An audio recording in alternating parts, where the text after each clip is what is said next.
Pues, hermanos, hemos venido hablando precisamente de persecución y vituperio, la persecución que ha sufrido nuestro Señor Jesucristo desde su nacimiento, y cada uno de los que son sus seguidores. En algunos países es mayor la persecución, en otros países son apresados, son muertos los hombres y mujeres que creen en el Señor Jesucristo. Y aquí en México hay algunos lugares en donde también estamos pasando por cuestiones de este tipo. Sí, aquí en Ixmiquilpan, en Huejutla, también sabemos que en el estado de Chiapas, en Oaxaca, en muchos estados hay persecución, y todo esto pues resultado del pecado, de la maldad que se enseñorea sobre el mundo, que se enseñorea sobre naciones y también sobre pueblos. Y dentro de todo esto hemos venido platicando acerca también de los discípulos de nuestro Señor Jesucristo, que en el momento en que Él fue apresado, todos se dieron la vuelta, huyeron, se escondieron. Sin embargo, algunos estuvieron más tiempo escondidos que otros, y aunque todos se escandalizaron de nuestro Señor y Salvador Jesucristo, algunos de ellos salieron de esa situación más rápido. Sabemos que Judas ya no logró salir de esa situación y se perdió. Pero todos los discípulos a su tiempo, cada uno fue reconciliándose con el Señor Jesús. Y el día de hoy vamos a ver un ejemplo que viene junto con el ejemplo de Pedro, que lo conocemos bastante bien. Pero este otro ejemplo que vamos a ver el día de hoy es de Juan, el discípulo amado, cómo reaccionó también ante esta situación. Y de esto pues también es importante que nosotros aprendamos que si otros niegan a nuestro Señor, nosotros no.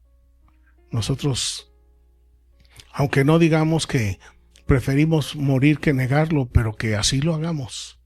Es decir, que no seamos ligeros con nuestra lengua, pero que más bien seamos firmes en nuestros hechos. Los invito a que vayamos a el Evangelio según San Juan, en el capítulo 18. Juan capítulo 18, verso 15. Este episodio se titula Pedro en el patio de Anás. Y dice así, Juan 18:15, y seguían a Jesús, Simón Pedro y otro discípulo. Es decir, en el momento en que apresaron al Señor Jesús, todos huyeron, todos se escondieron, pero aquí en este momento, unas horas después de que el Señor había sido apresado, ya ahí estaba Pedro y ahí estaba Juan, nada más que no lo dice con su propio nombre, porque él es quien escribe este evangelio. Dice entonces, y seguían a Jesús. ¿Quiénes? Simón Pedro y el otro discípulo, que era Juan. Y este discípulo era conocido del sumo sacerdote. Nos está hablando de Juan, el discípulo amado, que era conocido del sumo sacerdote, y entró con Jesús al patio del sumo sacerdote. De manera que el sumo sacerdote conocía a Juan y sabía que Juan era seguidor de Jesús. Y Juan no intentó esconder eso. Juan no intentó ocultar que él era seguidor de Jesús. Y nos dice que entonces entró Juan acompañando a Jesús al patio del sumo sacerdote. El Señor Jesús apresado y Juan junto a él, acompañándolo. preguntándose, ¿qué va a pasar con el Señor? Preguntándose, ¿qué van a hacer con Él? Preguntándose, ¿qué es lo que le van a cuestionar al Maestro? Y qué hermoso pensar que Juan no se preocupó de sí mismo. No se preocupó de lo que el sumo sacerdote iba a pensar de él. No se preocupó de lo que los demás discípulos estarían pensando de él. Juan no se preocupó de lo que los opositores de nuestro Señor Jesucristo, es decir, los fariseos y los sacerdotes, iban a pensar de él. Él estaba preocupado de su Maestro, de su Señor, de su Salvador. Y esto es un alma pura, con sentimientos puros. Es la forma de ser, de vivir y de hacer de alguien que ha sido cautivado por la personalidad de nuestro Salvador. Juan no se preocupó de sí mismo. No se preocupó de que si lo iban a apresar también. No se preocupó de que si lo iban a golpear a él también. Él se preocupó del Señor Jesús. Y dentro de toda su preocupación, también corriendo por su mente la impotencia. Él estaba junto al Señor, pero ¿qué podía hacer por el Señor Jesús? Y ahí entra lo que hablábamos hace rato de la compasión. Él sintió esa compasión por el Señor Jesús, esa compasión que el Señor Jesús siente por todos y cada uno de nosotros. Ya la había encontrado y ya la había sentido y ya la estaba viviendo el apóstol Juan. Y no en vano, pues era llamado el apóstol amado, y no en vano iba él y se recargaba en el hombro del Señor Jesús. Él había encontrado, alcanzado una identificación completa, total, con el Maestro. Dice entonces que Pedro, verso 16, estaba afuera. Pedro se quedó afuera, muy seguramente preocupado de sí mismo. Pedro estaba a la puerta. Y entonces salió Juan y habló a la portera. Y Juan hizo entrar a Pedro. La mujer portera era una empleada del sumo sacerdote. Y así como Juan conocía al sumo sacerdote y el sumo sacerdote conocía a Juan, que era seguidor del Mesías, de igual manera la mujer portera conocía a Juan y conocía a Pedro. Y ella sabía que eran seguidores de Jesús.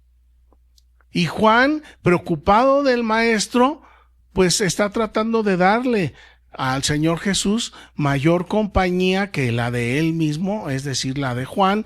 Y entonces también Juan se preocupó de Pedro. Y qué hermoso pensar que Juan en su corazón se preocupó de su Maestro, pero Juan también se preocupó de Pedro.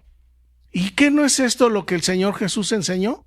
Amarás al Señor con todas tus fuerzas y a tu prójimo como a ti mismo. Y entonces Juan sale a recoger a Pedro, habla con la portera, habla con la empleada, y no era necesario decirle yo soy o yo era seguidor de Jesús. No, porque ellos sabían quién era Juan. Y Juan habla con la mujer y le dice, deja pasar a Pedro porque él también viene con nosotros. Y Pedro ya era conocido, ya la portera lo sabía, ya el sumo sacerdote lo sabía. Sin embargo, Pedro todavía no estaba plenamente identificado con el Señor Jesús. De manera que entonces Juan le pide a la portera, a la vigilanta, que deje entrar a Pedro. Y entonces la criada portera voltea con Pedro y le dice: ¿no eres tú también de los discípulos de este hombre? Y nuestro amigo Pedro, con su bocota, tratando de tapar el sol con un dedo, y él le responde y le dice: no, yo no soy. Pero la portera ya lo sabía. El sumo sacerdote ya lo sabía. Juan ya lo sabía. El Señor Jesús ya lo sabía.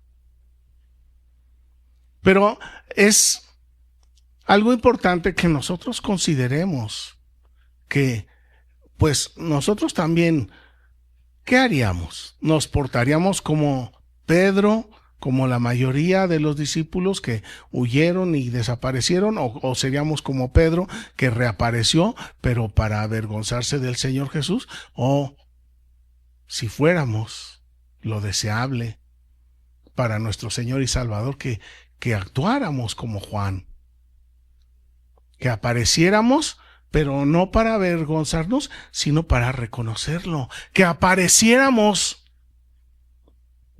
para preocuparnos de nuestro Señor y Salvador Jesucristo, que por un momento en nuestra existencia nos olvidáramos de nosotros mismos y pensáramos en aquel que es el dueño de nuestra vida, que por un momento en nuestra existencia nos olvidáramos de nosotros mismos y diéramos la honra a aquel que merece la honra, que merece el honor, que pagó el precio de nuestra vida, que pagó el precio de nuestra muerte, que pagó el precio de nuestra salvación. ¿Qué diera cada uno de nosotros? ¿Qué diera el Señor Jesucristo que actuáramos, que hiciéramos, que de nuestra alma saliera esa compasión para amar con todas nuestras fuerzas a nuestro Señor y Salvador Jesucristo? Y dice en el verso 18: y estaban en pie los siervos y los alguaciles que habían encendido fuego porque hacía frío, y se calentaban, y también Pedro estaba ahí con ellos calentándose. Nuevamente Pedrito se nos salió por un lado, se fue a la fogata. ¿Para qué estar con el Señor Jesús? Pero aquí ya no se nos menciona nuevamente a Juan. Juan estaba nuevamente acompañando al Señor Jesús. Si bien Juan no podía hacer nada, pero en los momentos difíciles de la vida, mis hermanos, nuestra presencia junto al lado de aquellos que amamos, junto a aquellos que están pasando por sufrimiento o por enfermedad, es importante, hermanos. Juan no logró que liberaran al Señor Jesús, pero él ahí estuvo con él. Muchas veces, quizás ante un enfermo o ante alguien que está preso en la cárcel, no vamos a poder quizás sanarlo, no vamos a poder obtener la libertad de esa persona, pero sí podemos acompañarlo en los momentos difíciles de la vida. Dicen que los verdaderos amigos se conocen en la cárcel y en el hospital. Y aquí el Señor Jesús estaba, pues ya, digamos que en la cárcel, y ahí Él conoció a cada uno de sus discípulos. Ya el Señor ya los conocía, pero ahí los discípulos tuvieron la oportunidad de mostrarse, así como se mostró Judas, así como se mostró Juan, así como se mostró Pedro. Cada uno de nosotros tenemos la ocasión en nuestra existencia demostrarnos al Señor Jesús quiénes somos, si realmente lo amamos, si realmente lo amamos con todas nuestras fuerzas. Tenemos también nosotros la oportunidad de dejar de pensar un momento en nosotros mismos y darle lugar al que merece la honra, porque es nuestro dueño, porque es nuestro Salvador, porque es el que sostiene nuestra vida. Pues el día de hoy quisiera que hablemos acerca de otro ejemplo, de otro hombre que también tuvo sus fallas, como todo ser humano, pero que esas fallas él supo hacerlas a un lado para darle la honra y la gloria a quien la merece, a nuestro Salvador, a nuestro Creador. Los invito a que vayamos a Hebreos.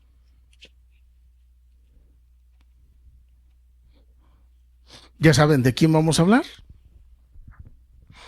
¿Ya se imaginan de quién vamos a hablar? Es otro gran ejemplo de fe. Es otro gran ejemplo de amor a nuestro Señor y Salvador Jesucristo. Hebreos 11. Cerca. 11:23. Moisés, el hermano libertador de una nación, del pueblo de Dios.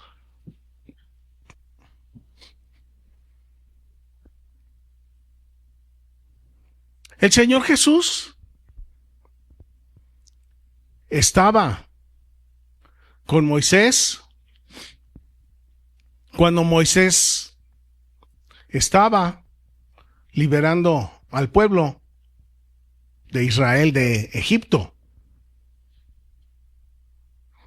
El Señor Jesús existe eternamente y para siempre. Él no tiene principio, no tiene fin. Cuando el mundo fue formado, nuestro Señor Jesucristo ya existía y Él intervino en la formación de este mundo. Y Él intervino en la formación del ser humano y Él intervino en la formación de cada uno de los que hemos nacido sobre la faz de la tierra. Y aquí en este ejemplo de fe, así como el ejemplo de Juan, que la verdad es un ejemplo hermoso y maravilloso, y a mí también me gustaría ser así como Juan. Me gustaría ser también como Pedro cuando recibió el Espíritu Santo, pero miren, aquí en este caso, en el caso de Juan, él aún no había recibido el Espíritu de Cristo, pero sin embargo, ya amaba con todas sus fuerzas al Señor Jesús. Y de igual manera, así sucedió con Moisés. Cuando Moisés estaba luchando para liberar el pueblo, el Espíritu Santo aún no era una gracia, aún no era un don para toda la humanidad, sino era una gracia y un don que se les daba en ciertos momentos importantes de la existencia. De manera que Moisés, en ese papel, en esa responsabilidad, salud, tan privilegiada que tuvo delante de Dios, delante de el Señor Jesús, él, aunque no tenía ya de planta en su corazón el Espíritu Santo como ahora Dios nos lo ha dado a nosotros, pero Moisés amaba también a Dios con todas sus fuerzas, así como Juan.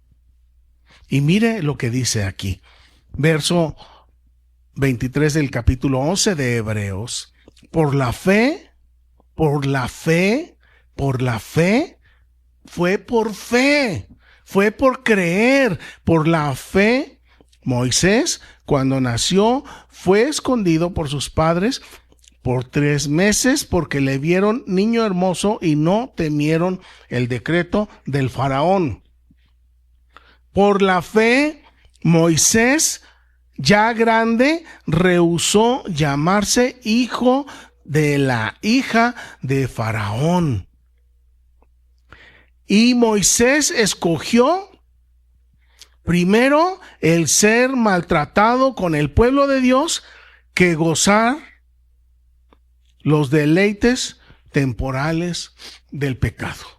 Y esto es una explicación, mis hermanos, una explicación magistral, es una gran explicación del por qué somos y hacemos como lo hacemos. Dice aquí que Moisés prefirió ser maltratado con el pueblo de Dios que los deleites temporales del pecado. Los deleites temporales del pecado se oponen a nuestra relación con Dios.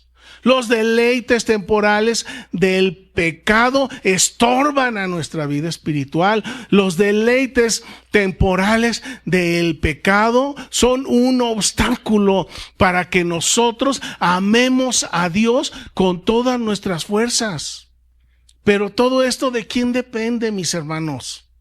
Si ya el Señor Jesús pagó en la cruz, si ya el Señor Jesús perdonó nuestros pecados, si ya el Señor Jesús nos ha dado una inclinación a hacer el bien, si ya el Señor Jesús nos ha dado su espíritu, nos ha dado el poder, nos ha dado la valentía, ¿de quién depende ahora que nosotros amemos a Dios sobre todas las cosas? ¿De quién depende que ahora nosotros rechacemos los deleites temporales del pecado? ¿De quién depende? De nosotros mismos, mis hermanos.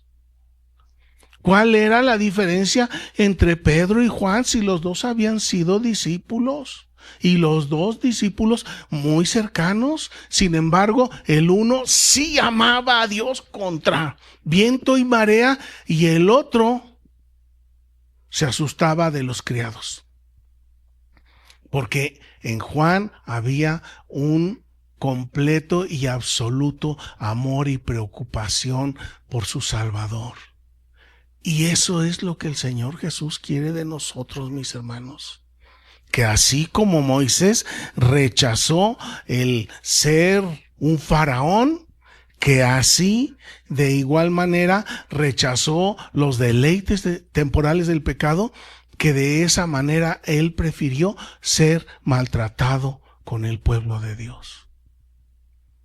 Puede ser que cuando nosotros damos testimonio, puede ser que cuando nosotros hablamos la palabra seamos rechazados, pero eso es preferible que los placeres temporales del pecado. Terminamos. Dice el 26, nos sigue hablando de Moisés. Dice, teniendo, es decir, Moisés consideraba que era de mayor riqueza y de mayor valor soportar el vituperio ¿de quién? De Cristo. Faraón se burló de Dios. Faraón rechazó a Dios. Faraón dijo, ¿quién es ese para que yo obedezca? Y Moisés estaba soportando las burlas, estaba soportando los menosprecios, estaba soportando los vituperios de Dios, de nuestro Señor Jesucristo, y él prefirió eso que el placer temporal del pecado, que los tesoros de oro, de buenos lujos de los egipcios. Y dice que Moisés tenía puestos sus ojos en el galardón. ¿En qué tenía puestos los ojos Moisés? En el galardón, en el premio, en la recompensa. Él tenía puestos sus ojos en que la obediencia a Dios es más importante que cualquier placer terrenal. Y esto es algo que necesitamos atender todos y cada uno de nosotros, hermanos. Juan se olvidó de sí mismo para pensar en su Salvador, para ponerse en los zapatos de su Salvador, para sentir el dolor que estaba sintiendo el Señor Jesús. Moisés soportó los rechazos, las burlas de Faraón y del pueblo egipcio, en lugar de estar comiendo y bebiendo con ellos, en lugar de estarse paseando en los carros lujosos, en lugar de estarse acostando en una cama de seda. Todo esto Moisés lo rechazó y no lo miró y no sintió ni pena ni tristeza por no tener tan buena comida. No sintió pena ni tristeza por no tener tan buena bebida ni tan buena ropa, porque él tenía los ojos puestos en el autor, en el consumador de la fe. ¿Y qué vamos a hacer nosotros, hermanos? El país en alerta roja. ¿Y nosotros qué hacemos? Es tiempo de dar testimonio. Es tiempo de ir por el mundo predicando el evangelio a toda criatura. Es tiempo de que tenga que pasar lo que tenga que pasar, nuestros ojos estén puestos en el galardón, en la vida eterna, en la misericordia del Señor, en la protección de nuestro Señor. Bien dijo el Señor Jesús, no te cuides del que te puede destruir el cuerpo, cuídate de aquel que va a determinar tu destino en la vida eterna. Mis hermanos, los invito en esta hora para que seamos como Juan, olvidándonos de nosotros mismos y pensar en nuestro Señor y Salvador y amarlo con todas nuestras fuerzas. Los invito a que seamos como Moisés, que rechacemos el placer temporal del pecado para dar lugar a la manifestación de la gloria de Dios en nuestras vidas. Oremos. Padre, en este día y a esta hora, tú nos conoces a cada uno de nosotros, Señor. Tú eres nuestro dueño, tú pagaste el precio de cada uno de nosotros. Y no solamente no nos has pagado conforme a nuestros pecados e iniquidades, sino que tu gracia se ha derramado sobre nosotros en vida eterna, en una nueva vida, aquí y ahora, en una resurrección, juntamente con nuestro Señor y Salvador Jesucristo. Así como en Deuteronomio, tú, Señor, nos has dicho que te amemos con todas nuestras fuerzas. Y así como lo hizo Juan, así queremos ser, así queremos hacer. Amarte, Señor, con todas nuestras fuerzas. Que así como Juan se preocupó de su hermano Pedro, que también así nosotros nos preocupemos, nos dolamos y sintamos el dolor de aquellos que no te conocen y que se están perdiendo. Quizás algunos están en nuestra familia, quizás algunos están en nuestro vecindario, en el trabajo. Por todos lados, Señor, hay gente que no ha tomado su decisión, su determinación. Y nosotros, tus hijos, Señor, te rogamos que ahora que nos has dado el Santo y Divino Espíritu, no actuemos como cuando Pedro no tenía tu Espíritu. Que actuemos como tu hijo Juan. Que actuemos como Moisés, que hizo a un lado los placeres de los egipcios y prefirió ser maltratado como también tú, Señor, fuiste maltratado por nosotros, que ahora también nosotros, con amor, por gratitud, demos esta palabra de salvación. Y si la aceptan, gloria a Dios, porque hemos ganado a alguien para ti. Y si la rechazan, Padre, nosotros tenemos una tarea que tú nos has encomendado: ir por todo el mundo predicando el Evangelio a toda criatura. Señor, ayúdanos, guíanos, que tu Espíritu nos gobierne para que nuestros labios hablen tus palabras. Te lo rogamos en Jesucristo nuestro Señor. Amén. Que Dios les bendiga, hermanos.